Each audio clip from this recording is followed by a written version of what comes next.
Beatrice had always been different from other girls. The girls upstairs in the orphanage would sing songs, play house, and even attend class. Beatrice, however, had been confined to the basement for as long as she remembered. She heard their murmurs of a monster underneath them, with only a few coming downstairs to test their courage. Only the kindly matron of the orphanage, Miss Helder, would visit her late into the night. She would tell Beatrice that her eye looks pretty, that the stalks growing on her back were something to be proud of, that the strange voices she heard echoing seemingly through time and space was just her body saying she was hungry. However, this was not enough to satisfy the insatiability of one starving for knowledge. What was one late night venture into town turned into a monthly thing, and that into a weekly, bi-weekly, and even sometimes daily trek onto the streets, just to imagine what it was like to be normal. Beatrice would walk in alleyways, sit on the docks, and look into windows. She was cautious enough to stay unseen, sure, but even the most meticulous person can't be prepared for everything. A cry rang out as a man returning from a late-night bender took a wrong turn. Seeing this one-eyed, black-skinned humanoid creature with yellow eyeballs growing out of its back, he ran from the docks into the guards. Armed men quickly surrounded Beatrice. With little way to run, she fled town. Unable to return to her home, she is forced to experience the freedom she longed for, without a way to return to the normalcy she once had. The Beholder in D&D has a history almost as long as the game itself. It has become such an iconic creature that you can still see it on the front of the Monsters Manual in this most recent edition of 5e. Its large bulbous head, sporting stalks of littler eyes, kind of betray a sense of otherworldly intelligence to this creature. I mean, the thing ain't walking around on them peepers. They have human intelligence and can live for eons. And most notably, they are vain, seeing themselves as absolute perfect beings. Not other beholders, we hate them. I'm talking about the one beholder. Every individual beholder believes that they themselves are absolute perfection. However, there's one thing that I find interesting about 5e, and is that the player themselves can't become one, or at least a relative of one, or even an aberration in general.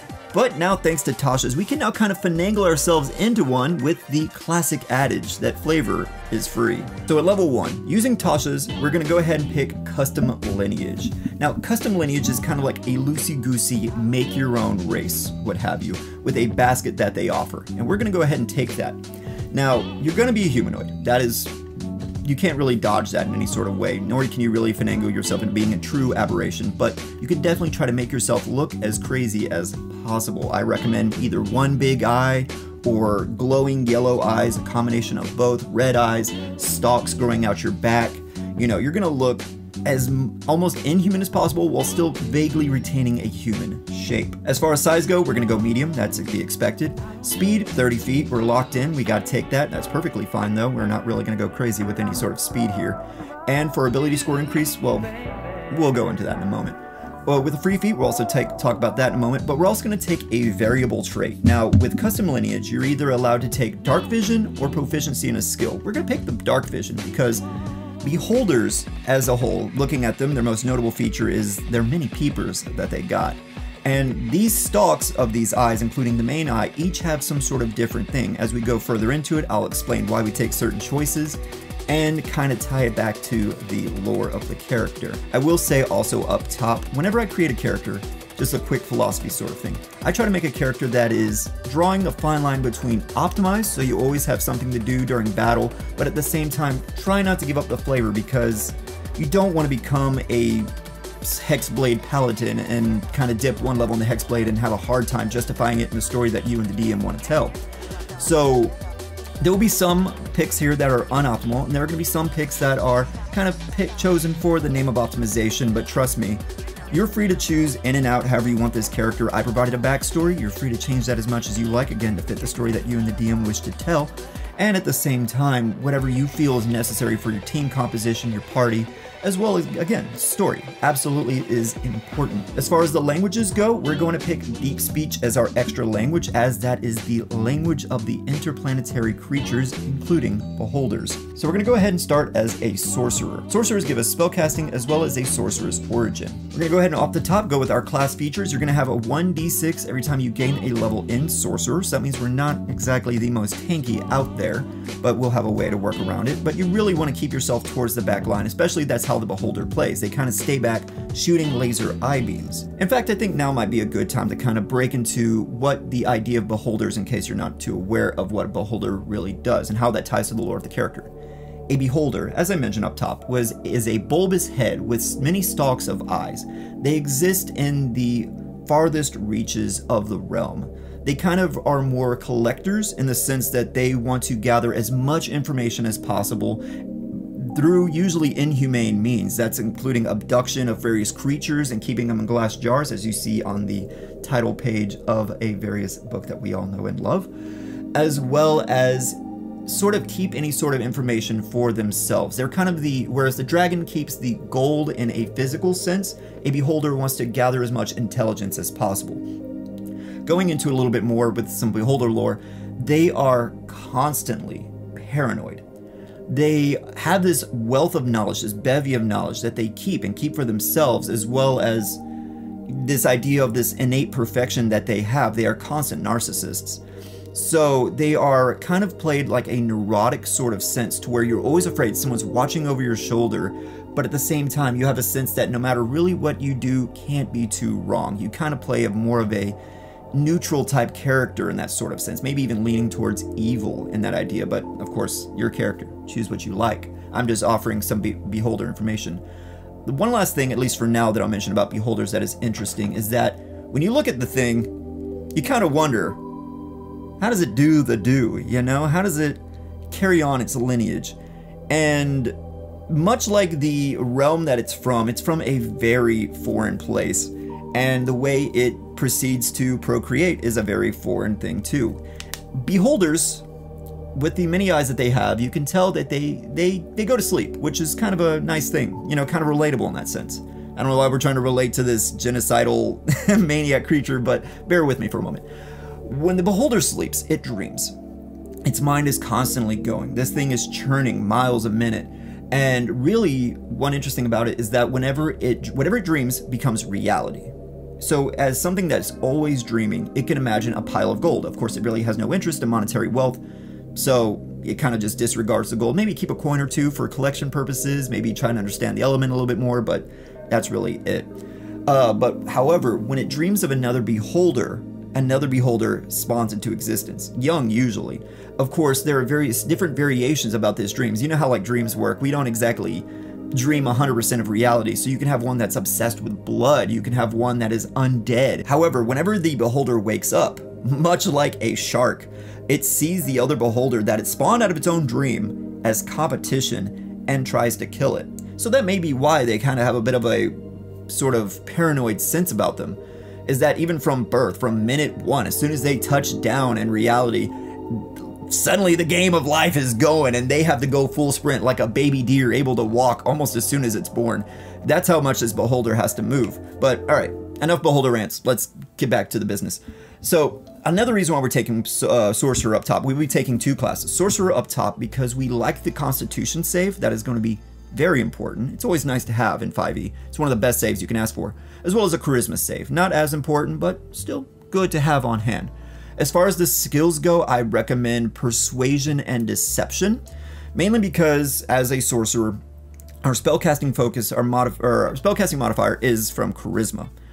And as such, we are very much a charismatic person. Now, that will come into play with our monstrous sort of look, but we do have ways around it. Or of course, you can have a very forgiving DM that kind of forgets how you look, but we have ways, don't you worry.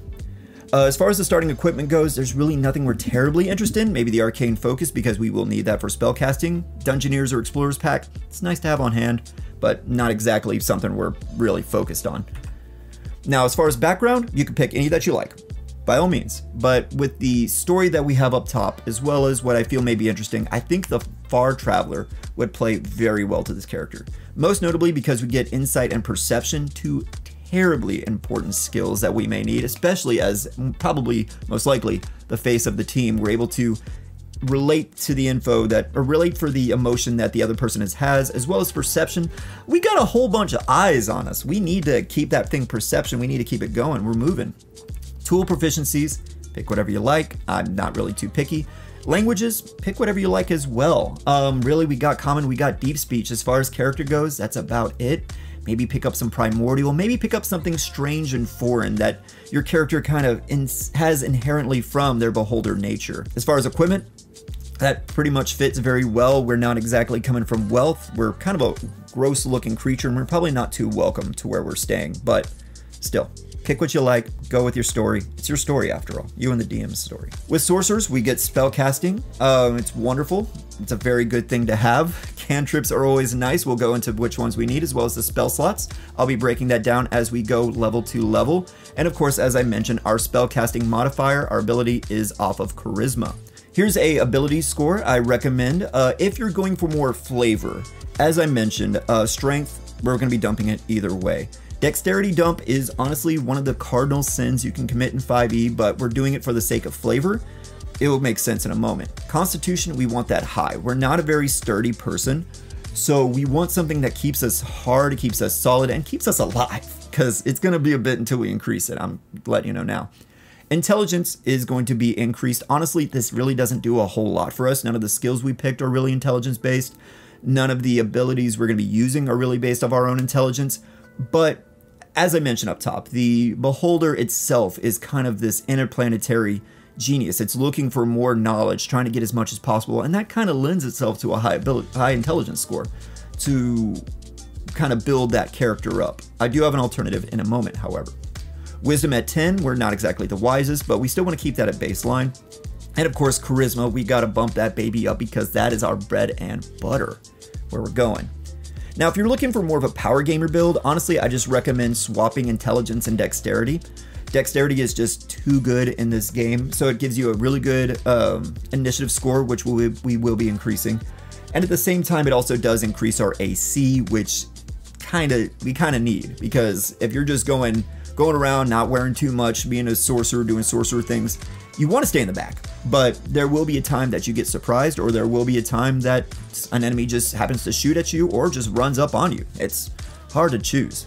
So if you're going for more of a soft build, go with the intelligence. If you really want to keep this, especially at low levels, it probably doesn't impact too much. But if you're going for a long term or you're a power gamer, much like myself, dexterity is probably the next way to go. Of course, you can also choose to maybe drop your dexterity a little bit, bump your intelligence to a 10. Perfectly fine. There's a lot of options in there. There's a lot of flexibility. Again, it's your character. I'll keep that up top. The 3 feat we're picking is going to be the alert feat. Now, this is one that fits very well flavor-wise as well as power gaming.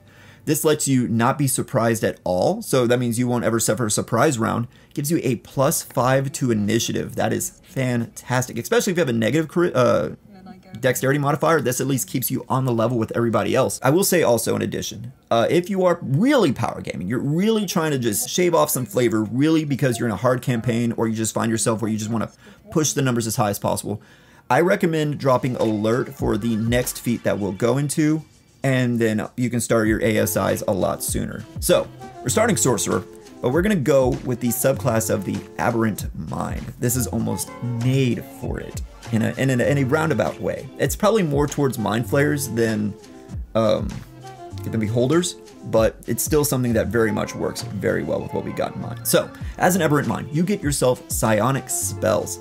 What's interesting about these, and this is something that will come into play later, is that whenever you gain one of these spells, spoiler alert, we'll be taking all of them, they count as a sorcerer spell, but they don't count against the spells that you know, i.e. you get them for free, tacked on to whatever you have before. One of the major complaints about Sorcerer is that it just doesn't get enough spells, and that's why Aberrant Mind and Clockwork Soul are absolutely almost must picks nowadays. This is a very good reason why. We get ourselves 10 additional spells plus an additional cantrip, which is nutty. Another thing to note that may or may not come into play later, we'll have to see, is that whenever you take a level in Sorcerer, you're able to swap out any of these spells for any divination or enchantment from a wizard, warlock, or sorcerer list, which may come into play. It's very useful, very nice to have. All of these spells, honestly, off the top, very solid. Arms of Hadar is a good control. Dissonant Whispers is good for flavor. Mind Sliver is just a good cantrip in general. Calm Emotion is good for flavor. Detect Thoughts is nice to have, especially as we get further into the class. It really makes sense. Hunger of Hadar is just even a bigger control radius. Sending is very useful. It's one of those things that's almost too good to have. It's very nice to have. Ever's Black Tentacle is just another bigger control spell. Summon Aberration is very good flavor-wise. I did not even notice it until I was putting all this together, and I was like, holy crap, that is right on what we're needing. Rary's Telepathic Bond is just an evolution of your mental skills, and Telekinesis is just really good to have. Also really good flavor. The Beholder does have a Telekinesis Ray, which leads me into Telepathic Speech, which I believe they do have, but I was actually expecting something else. You'll see. I'll transition to that very well later. This Telepathic Speech is probably one of the best in the game. There's a few classes that give you Telepathic Speech. Great Old One Warlock, I believe there's also the Telepathic Feat. But this one works to where you can choose a creature within 30 feet of you, but then after that you can distance yourself for miles up to the number of charisma modifier, which right now is at 3. But of course it does come with the one downside that you have to speak the language that the other knows. What's interesting is that this also gives it as a bonus action, so you can use this during combat to kind of persuade an enemy to stop fighting or scare them in a sense to make them go away. Of course, the telepathic connection lasts as long as your sorcerer's spell level, which does get pretty big. It does last for a while, and of course it does pass whenever you pass. Now, going back to the Beholder spells, they fire all sorts of lasers. They have a Telekinesis Ray, they have a Fire Ray, which is our Firebolt, they have a Frost Ray, like our Ray of Frost. We're picking up our cantrips here, and they're also very solid and very good in flavor. And of course, you also want to pick up Mage Hand. Just very good to have a sort of pickup, sort of like telekinetic in a sort of way very early on that kind of, again, leads itself to the Beholder sort of mindset. And of course, Minor Illusion is just very good to have. You may find yourself either leaning this on a lot or a little, depending on how much your DM really rules their illusion spells and how useful they are. And of course, Aberrant Mind gives us Mind Sliver, as I mentioned earlier. It's just a very solid spell. It's 1d6, which frankly is kind of low, but being able to subtract a d4 from a saving throw from an enemy does come in use. It does come in use. But with our Sorcerer, we're going to go ahead and pick up our Ray of Sickness, which again, another Ray spell that fits the Beholder sort of thing. It's okay. The con save is a bit of a downer, but 2d8 is very solid. It's very good damage up top, and also poison does matter, especially if you're playing this early game. And if you're going the power build, then I do recommend Mage Armor. 13 plus Dex mod puts us up to, I believe, a 15 AC off top, which is not great, but it's not terrible either, especially without.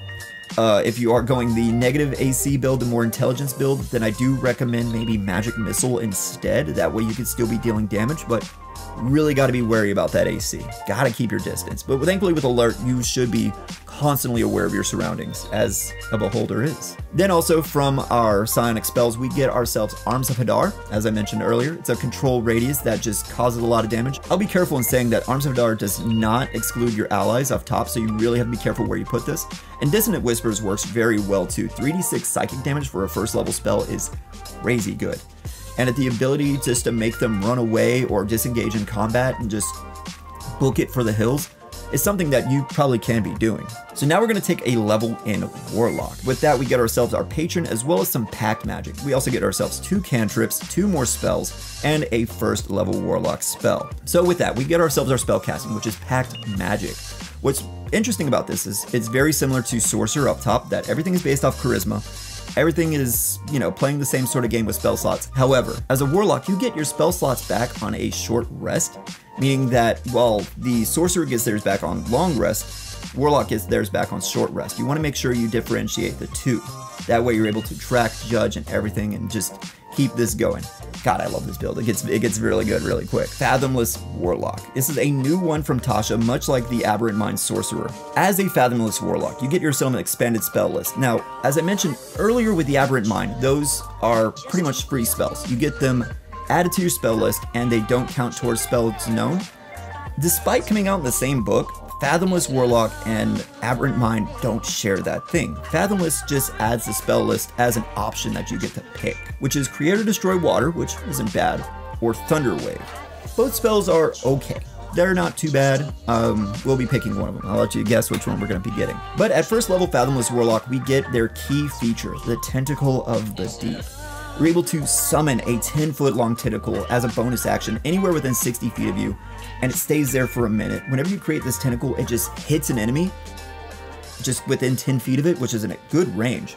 and it does 1d8 cold damage and reduces their speed, so you're able to control enemies at a distance, kind of keep them away from you, and also slow them down for your turn. And as a bonus action, you can also move the tentacle again and slap someone else once more, and you can summon this tentacle up to proficiency bonus time. This is honestly something that you may be using throughout the entire character's life. This is one of those things that you may forget, in all honesty, when you're going through with this character, but it's a very powerful control option that keeps enemies off of you, or can maybe help an ally try to get out of a dangerous situation. And also at the first level, we get ourselves the Gift of the Sea, which gives us a swim speed of 40 feet, which is faster than our land movement, and you can breathe underwater. Doesn't always come up, but when it does, man, is it useful. Plus, I imagine in this sort of sense, a beholder is more of a space being, kind of floating in the astral plane. Maybe not the astral plane, maybe astral sea. I apologize, I'm not 100% on that lore, but they do kind of have an aqueous nature about them, so it kind of does work in some weird way. As usual with a Warlock, you got to take Eldritch Blast. That is a necessity. Plus, it's a beam, so it kind of does fit our Beholder sort of sense. So you kind of have to forgive me on that one. You kind of got to take it. And you also get an additional cantrip. You can pick any that you like. I like Prestidigitation. It's just nice to have flavor-wise. It's just very good to have on the team, and maybe it does come up in a few strange situations, but hey, you might need it. For our first level spells, we're going to go ahead and pick up Hex. Now this is going to be crazy good early on as a bonus action. We are going to be very bonus action heavy, especially early on. You get to throw a Hex on somebody and you deal 1d6 extra necrotic damage whenever you hit them. And also you can make them have disadvantage whenever they have the ability, when it comes to an ability check. So you can make them lose out on athletics, so that way your team grappler can grapple them, and they'll have disadvantage on athletics. You're playing out as a team member here. And of course with Hex, whenever you reduce an enemy to 0 HP, you can use the bonus action to move it over to another enemy and just keep the fun going. And we will be taking one of the Fathomless spells, Thunder Wave, mostly because it is just a very good close range option, just a 15-foot cube coming from you. Con save, again, not too hot for the enemies, but pushing the enemies away is just very nice to have. But remember, is indiscriminate. It does hit allies too, but it's just a good way just to keep enemies off of you so you can get on out of there. So we're gonna go one more level in Warlock. This is gonna put us at level 3, which is our Warlock level 2, and we're gonna pick up the ever so favorite Eldritch Invocations. And I'll let you guess which one we're taking up top. You guessed it right. We're taking Agonizing Blast. It is a Warlock tax, but it is one that is very necessary, and again, really bumps up our damage potential. When it comes to this character, we're going to be doing a whole bunch of damage throughout the battle. We're going to be a social savant, being able to kind of work our way through social scenarios, again, despite our monstrous looking nature. And at the same time, we'll also be able to control the battlefield, being able to pull enemies away from us, control them, move them around, as well as control and move ourselves around in a very effective manner.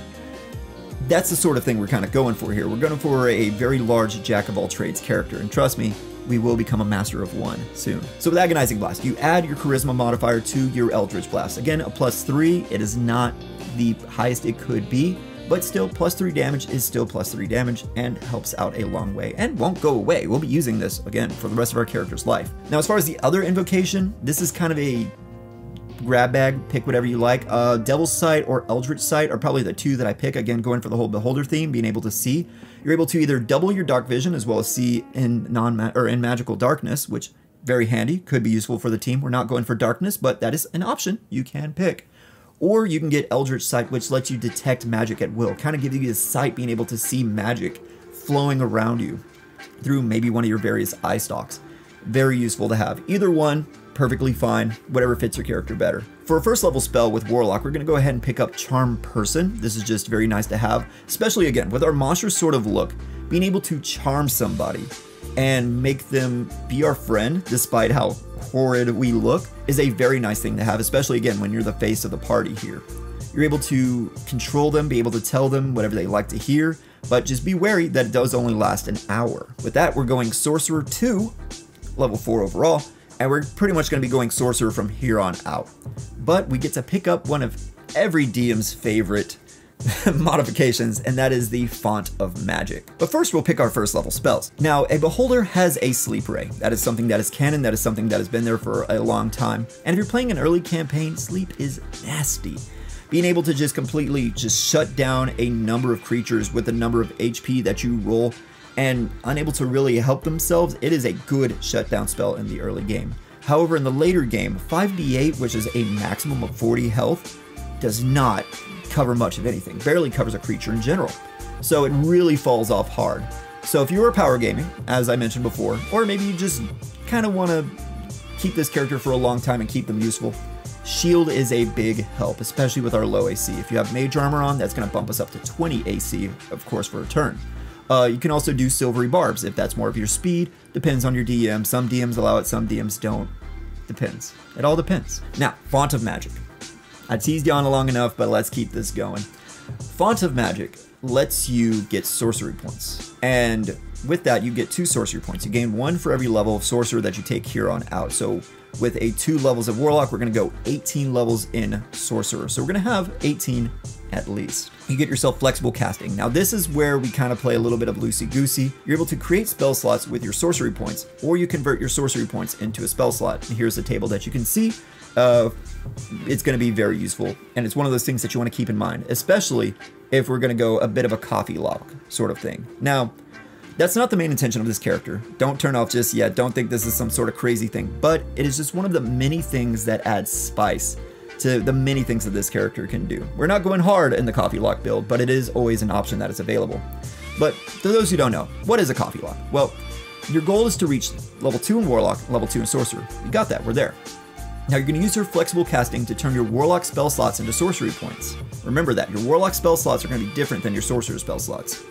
Now you're going to use your flexible casting to turn those sorcery points into spell slots. If we're reading off the table, that is going to turn our first level spell slot into 2 sorcery points. It's nice to have. Now with that, you're going to go ahead, and you're actually going to do that 2 times, because I believe at level 2 you have 2 spells slots as a Warlock, which I believe that is the case. So with that, you'll get 4 sorcery points. Take yourself a nice nap and get your Warlock spell slots back. Again, remember, they refresh on a short rest. So we'll have 4 sorcery points. Or actually, you're able to turn that into 2 first level spell slots, and you're able to keep going until you have to take a long rest. So with that, you're getting yourself so many extra first level spell slots that you can use mostly for Charm Person or any other scenario that you find. If you have to refresh your spell slots a little bit, but you're in a bit of a tight scenario, more of a dungeoneering sort of thing, you're able to gain back spell slots a bit better than most other spellcasters, and really use that to an advantage. Again, it's just one of the many flavors. You can use it, you don't have to. That's pretty much going to be where it ends as far as this build goes, but it's something that you always have as an option. Now, let's keep going. Sorcerer 5. We're overall level 5, Sorcerer 3. Now we get meta magic, which is one of the main features of a sorcerer. One thing I do want to know before we really get into the meta magic is that Eldritch Blast is going to become 2 beams now. If you cast Hex, you'll be able to boom boom, fire somebody, hit them with Hex 2 times, or I believe it may be the first hit, but regardless, 2 beams. 2 beams! 2 beams! Why does mom let you have 2 beams? Meta magic. Now, this is where Sorcerer gets fun. The 2 meta magics I recommend picking up are going to be Quicken Spell and Twin Spell. Quicken Spell turns any spell into a bonus action, so with that you're able to fire 4 Eldritch Blasts in 1 turn. You're really turning into a Beholder turret right there, just able to laser down your enemies at a distance. And Twin Spell lets you cast any sort of spell that does not hit multi-targets already, so you can't do it on Eldritch Blast at this level. Shame, but let's keep going.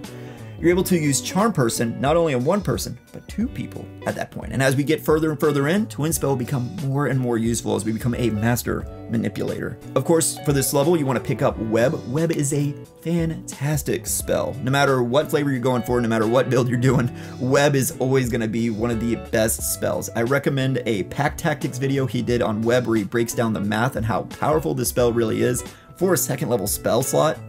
Crazy stuff. But it's one thing, again, as a battlefield control expert, you want to keep in your back pocket.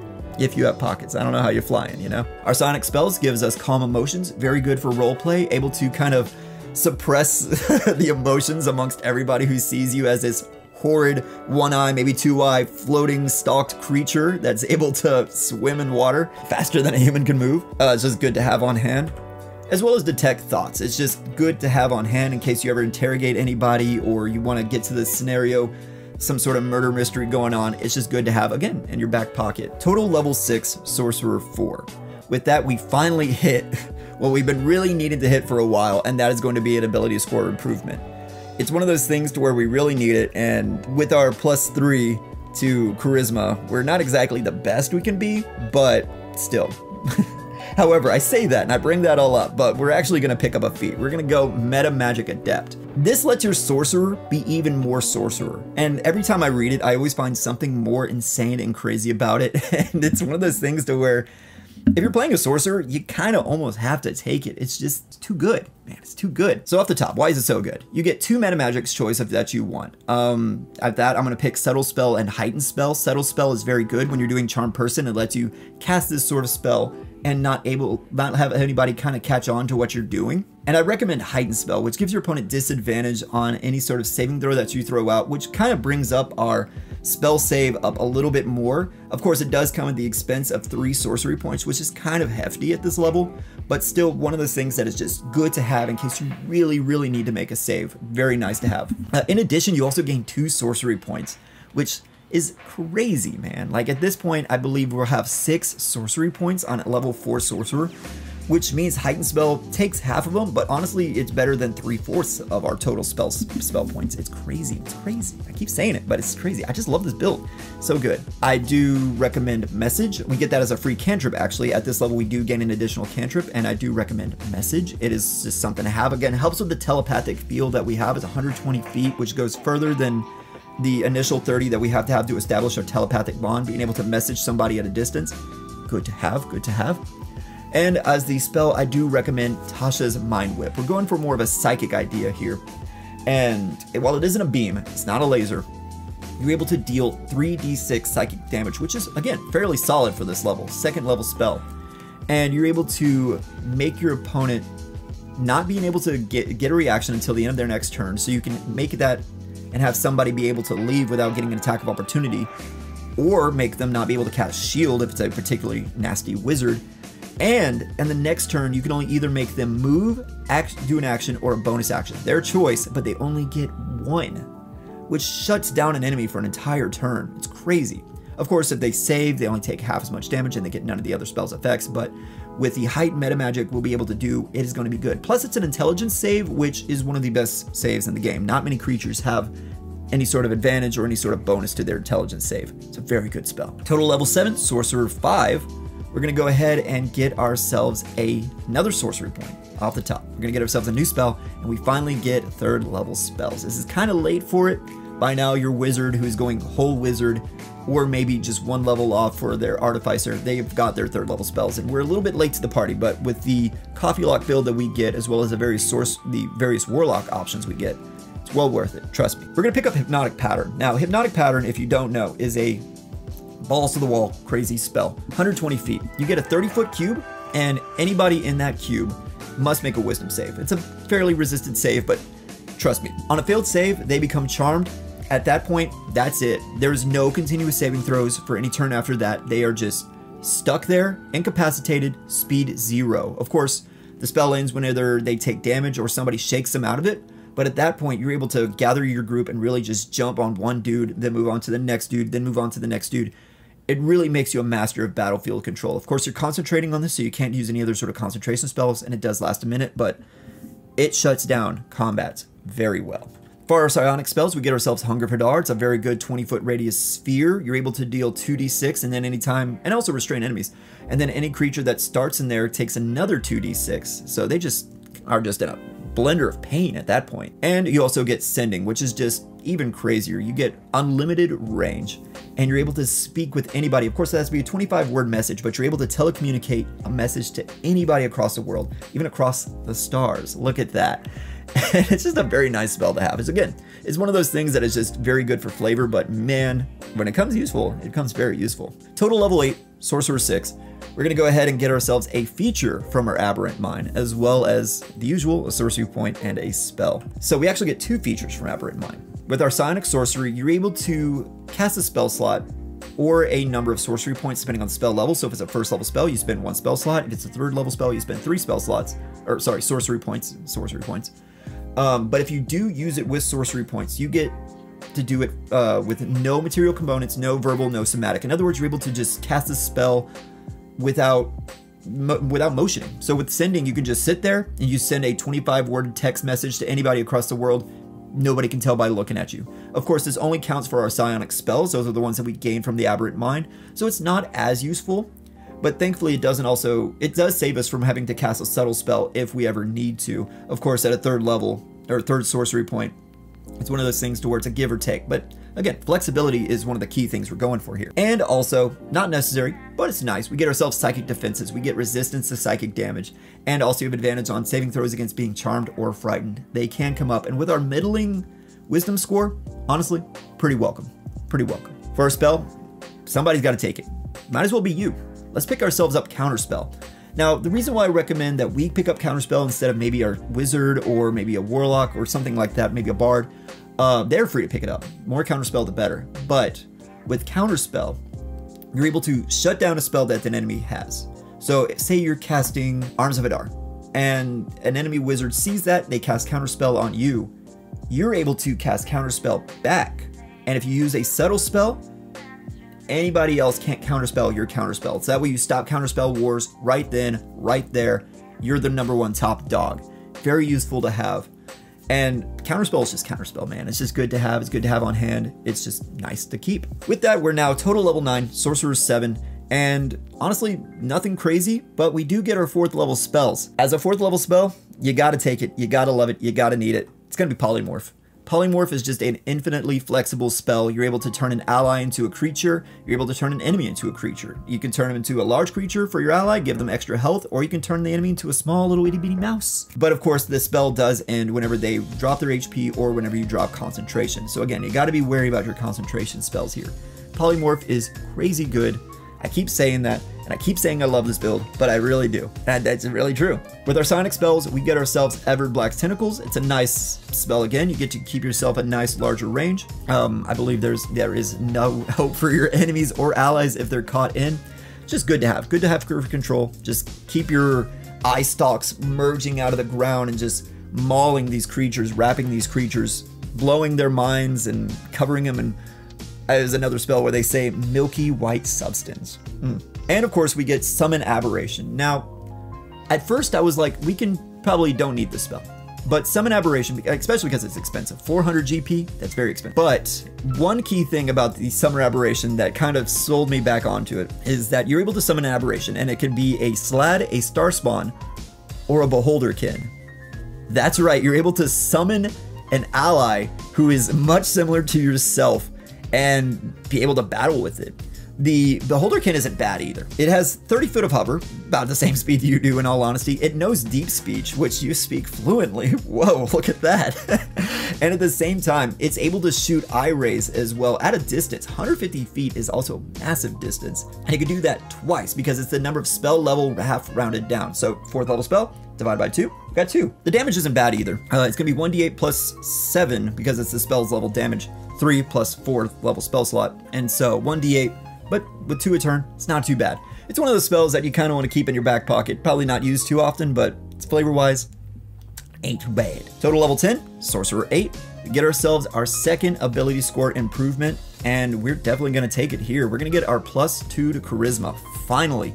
We're bumping this boy up to, I believe that is 19 Charisma. So with that gives us a +4 to our Charisma score, and that is going to help quite a bit with our saves. It's going to help quite a bit with anything that we really want to do. It makes our Eldritch Blast do more damage. It makes most of our spells do more damage, in all honesty, and it improves so much that we got. The other 4th level spell, honestly, I say pick your favorite. There's a bevy of good options there. There's a ton that you could pick. I like Dimension Door. It's good to have somebody on the team who's able to teleport, carry somebody else with them in a good amount of distance. It's just a good, nice to have spell. Kind of generic with our 4th level spell slots here, but honestly, they're too good not to take. It's just so good. Total level 11, Sorcerer 9. We start with our 5th level spells. Now we get crazy with it. Synaptic Static is probably going to be our strongest offense spell we're going to pick up, which honestly might be worth it. We're going to go ahead and we're going to do a 20-foot radius sphere, and they have to make an intelligence save. There it is again. Very good to have with our improved spell casting modifier bonus. Very nice to have. They take 8d6. That is about a fireball damage. Yes, it is 2 levels, 2 spell levels higher, but there's more to it than that. If they fail their save, they take a d6 and they have to subtract all rolls, all ability checks, and also concentration saves on this spell. And this is across a radius here. And of course, they can make an intelligence roll at the end of their turns to save that, but in all honesty, you're probably dealing some crazy damage. Your allies are able to come in and deal some crazy damage, and it doesn't go away until they make that save. With that, we get our last psionic spells. We're going to go ahead and pick up Rary's Telepathic Bond. This is one that you can cast as a ritual, something we really haven't been delving in with this character, but still very nice to have. Saves you the spell slot. and you're able to link all of your friends, 8 willing creatures, to each other with your telepathic bond and be able to speak anywhere. It lasts an hour, and it honestly goes anywhere within the universe that you need. So it's just one of those things that you cast in the morning and you keep it going. It's just good to have. And lastly, with our psionic spells, say goodbye because we're picking up telekinesis. Telekinesis is an interesting spell. It does work, again, very fittingly because the Beholder does have a telekinesis ray. You're able to lift things up, be it huge creatures, be it 1,000 pounds an object, and move it around willy-nilly however you like. It's good to have. It's, again, fantastic flavor-wise. Now we're going total level 12, Sorcerer 10. We pick up ourselves a number of new things here. That's honestly kind of nice. Very good to have. Most interestingly is a new meta magic. We're going to get ourselves Extended Spell. This is going to increase the length of our charm person. This is going to increase the time for any number of spell just for 1 sorcery point. Very good to have. And again, just one of those things you keep in your back pocket. You keep it to be flexible. You keep it to be moving. And you also pick up a new cantrip. Now, honestly, I was kind of at a loss. Normally, I'd be like, I recommend anything. But pick your favorite. I did pick Shape Water because that does fit with our Fathomless sort of look. We can able to move underwater if you're able to shape water. That just makes it even better. But honestly, our options here are not too crazy. Now, we picked up everything we really needed, and you're free to pick whatever you want. Mending's a nice option. There's a good number of things there. Pick what you like. But for our 5th level spell, we're going to pick up Dominate Person. Now, this is just one of those things to where it's the peak. Well, it's not the peak, but it's getting up there of our psychic ability. We're able to control a humanoid creature we see for up to a minute, and we're able to do that. And again, with our powerful spells, we're able to, with our spell slots, we're able to just modify that to where they have disadvantage. And at the same time, we're also to cast Extended Spell to where we can increase it by a minute. Of course, you can only pick one of those things, but still, flexibility, baby. That's what we're looking for. That's what we need. Now, one of the things that we did not really take advantage of that Psionic Spells offers us until now is that you're able to swap out any of those spells, as I mentioned up top, for any sort of divination or enchantment spell from a sorcerer, warlock, or wizard list. Telekinesis, while I did mention, was absolutely perfect for flavor with a telekinesis ray, and you're free to pick it, keep it as long as you like. But if I was playing this character, I'd be swapping out telekinesis for Hold Monster. Being able to paralyze any sort of creature that you see, so that way your allies can come in and get advantage on it. I believe it's an instant critical if they're paralyzed too, is absolutely nutty. Again, for our battlefield control and for our damage that we're dealing, we're being a really good team player if we take Hold Monster with that. But of course, pick what you like. It's your character. Total level 13, Sorcerer 11. We're able to keep ourselves moving with Mass Suggestion. Again, we're just developing these psionic skills. We're able to develop this enchantment. We're able to become the people pleaser, the crowd master, the hero, the people's champion. Despite our monstrous appearance, we're able to just control as many of the masses as we can. Mass Suggestion is a crazy spell. Total level 14, Sorcerer 12. Now this is where, unfortunately, progression really starts to grind to a halt. Instead of gaining 1 spell per level, now we're getting it every other level. Of course, our sorcery points are still going up.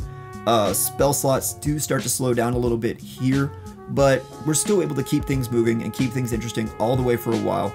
Honestly, this is probably where most campaigns probably end. You probably won't make it to total level 14, but for those who are interested, I'm going to keep going. I want to see where this keeps going. And again, I like this character too much. I want to see what options we have to keep it going. So, level 12, we get ourselves our ASI.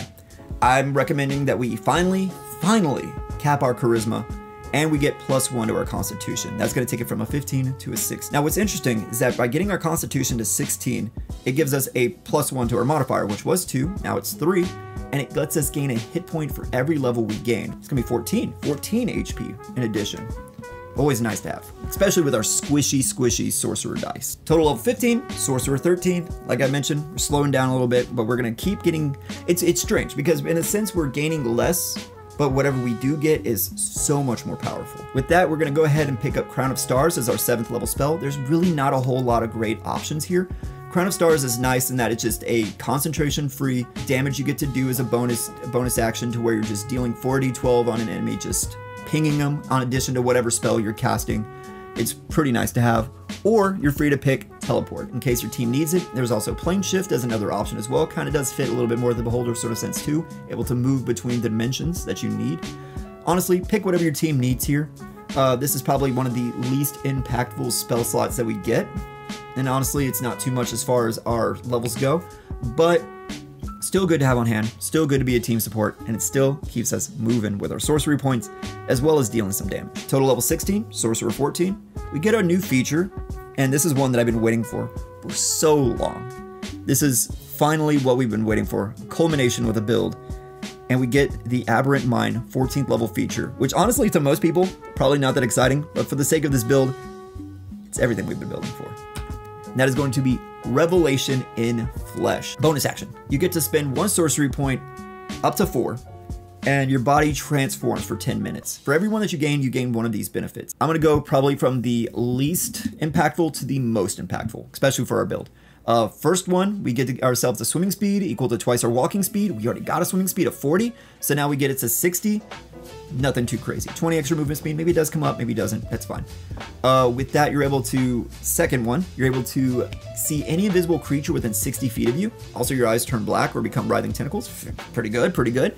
Being able to see invisibility is honestly something nice. We don't have fairy fire, so we're kind of not too great. And we're also a bit of a ranged character. We don't really do too hot against any sort of invisible enemies. So this is a good catch-all that we need against it. Your body, as well as whatever you carry, becomes pliable, and you're able to squeeze through 1 inch of movement to be able to move through anything, which doesn't sound like a lot, and a Beholder doesn't do that. But with the amount of telecommunication spells that we've got, being able to speak with anybody telepathically, we're able to get sending, we have Rary's telepathic bond, you're able to kind of infiltrate into a place that your allies aren't able to go, and you're able to report that back to an ally. You're able to report that back to all of them. Of course, it'd be better if we had a familiar or something that did that, but again, it's just one of those things. And again, it does also help too as we continue the adventure. It's just one of those things that is just so good. With that, you're able to gain a flying speed equal to your walking speed, and you can hover, finally. So in this sort of sense, you're able to lift, ascend off the ground, much like a beholder would, keeping itself aloft with its magic. And your skin glistens with mucus, which again, it sounds disgusting, but fits so well to the beholder sort of theme. You're able to fly, just hover, shoot spells, lasers, a bevy of options, control enemies. It is finally what the build has been building towards, and it is honestly ideal when it comes to flavor. It's finally one of the things that we really needed for this character to truly become the beholder that they wanted to be from the start, or that we wanted them to be from the very start, and we're able to finally get that maximization in flavor. It's good. It's very good. Total level 17, Sorcerer 15. We're finally rounding the bowl on this character. We get ourselves a notable feature here in addition to yet another sorcery point, of which we have a total of 17. It's very good. We're gonna get ourselves Dominate Monster. Finally, the apex of our enchantment spells. We're able to control. We have such a mastery of the mind. We're so charismatic. We have such an otherworldly presence that we're able to control the various creatures that exist within it. And you're able to twin this on multiple enemies. You're able to make them have a disadvantage on the save. You're able to double the duration of that. You become truly the manipulation master that you've always been set out to be. On top of, again, we've reached our destiny of being a beholder. What left is there? Well, I'll tell you now. Dominate Monster and Sorcerer level 16, total level 18. Getting there, we're getting there. We get ourselves our level 16 feat or ASI. Honestly, this one is much more loosey-goosey. Again, it's very unlikely that we're actually going to make it this far with this character. But if you do, +2 to Constitution, again, gives you another 14, actually more, HP, gives you 1 HP equal to the level that you got because you're going up an ability score, or just the Lucky Feat. The Lucky Feat is always nice to have. But that brings us, finally, to Sorcerer level 17, total level 19. We get our 9th level spell. Now, this may be the result of our entire campaign. If we were to go with the story that I put up top, Beatrice has been working so hard towards the many years spent in the basement, being picked on by kids, developing her psychic skills, maybe throughout this journey, growing more and more, bonding with her team, finally finding a found family that she's been looking for this whole time.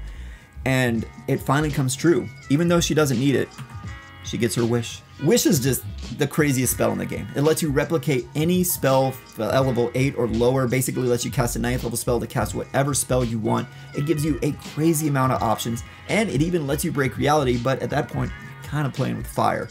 Again, terribly unlikely we'll make it this far, but it's just one of those things to where you just, it's a perfect capstone. It's a way we need to go with this character. It's a perfect build. Oh, and also you get another meta magic, I guess.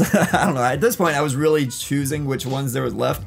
Distance spells, okay. Double ranges, that's neat. Really don't need it, but hey, we got it. Capstone, level character 20, Sorcerer 18. Honestly, you could pick whatever you like from here. We got our 9th level spell. We got our Revelation in Flesh. We got ourselves the number of options we want. You can pick Peace Cleric in case you find yourself a bit of bout of religion at the very end, so you can also get that bond. You can go Barbarian Rage. There's no reason, but it's an option. But either way, I chose to go 18th level Sorcerer because extra Sorcerer point. And you also get yourself Warping Implosion, which is the capstone for the Aberrant Mind. But frankly, I don't know what they're thinking. It's not that hot. You can teleport to a space you see within 120 feet of you. You already can do that with Dimension Door. Any creature that you left, or any creature within 30 feet of the space you left, are sucked in on a strength saving throw, which enemies already have a huge strength score at this point. They take 3d10 damage, which we already kind of have more than one way of dealing. And it sucks them into that space and you teleport. And if they save, then they take half as much damage and aren't pulled, which at this level, we're dealing with Save or Sucks. It's not too great. And of course, you have to spend 5 sorcery points if you want to use it again after a long rest. It's a very disappointing feature. One of those things that we have along the way. That's why I do recommend taking any other point. At this point, you don't get any more magic. You don't get any more cantrips. Not much in the way of anything. But, hey, you get an extra sorcery point. And you get Warping Implosion. Again, flexibility. Am I right? Am I right? Final thoughts. First of all, I do want to appreciate if you did make it this long. I do appreciate you coming along and joining me for this first character build that I did that is of not a short. This is just a character build that I had whenever I created the concept for this channel, probably about a year ago. And I really wanted to see this build take all the way through, and I wanted to see what would happen if I was to take it all the way through. And I do appreciate you joining me along for this sort of almost rambly sort of thing. I do want to make more of these. There's so many other builds that I have that I want to expand upon and develop and build. And I'm really excited to see if of course, if this does well, we can keep it going, we can keep it moving, because there's so many characters I want to keep building. And I've got so many other ideas, and I want to see them taken to the full flesh. I just really like this character enough because it's a master of flavor, it's a master of combat. You're able to do damage, you're able to do social scenarios, you're able to do battlefield control. It's a very solid character. The only thing I really would change, like I mentioned off the top, was maybe not having alert, picking up meta magic in case you really want that, if you're really going power gaming, just so you can have a better ASI early on, because you do lean on your spell save DC quite a bit. But in all honesty, this is a solid character the way it is. The alert should keep you fine from any enemies that try to jump you. Of course, you do got to be wary of any sort of projectiles that are coming your way, but you do ideally have shield. If not, then sleep is still good flavor, especially early game. And again, you probably won't be taking this character all the way, but it's nice to see that this character build, that's something that could be summed up in a minute, could be taken all the way to 20th level and feel like a full character with plenty of motivation, plenty of plot, plenty of story, as well as not be a total drag in the combat. The best part is too, is they're not a selfish character. It's one that you're able to build with a team, and not only do you grow with the team, you're able to support them with your dominate monster, dominate person, your synaptic static, your various tentacles that you can use to move the enemies around. You also Ever's Black Tentacles and all those. It is just a build I really like. It is one that has pushed me to making this. I even had to buy a new phone just so I get myself a good camera quality and record over an hour, if this is an hour.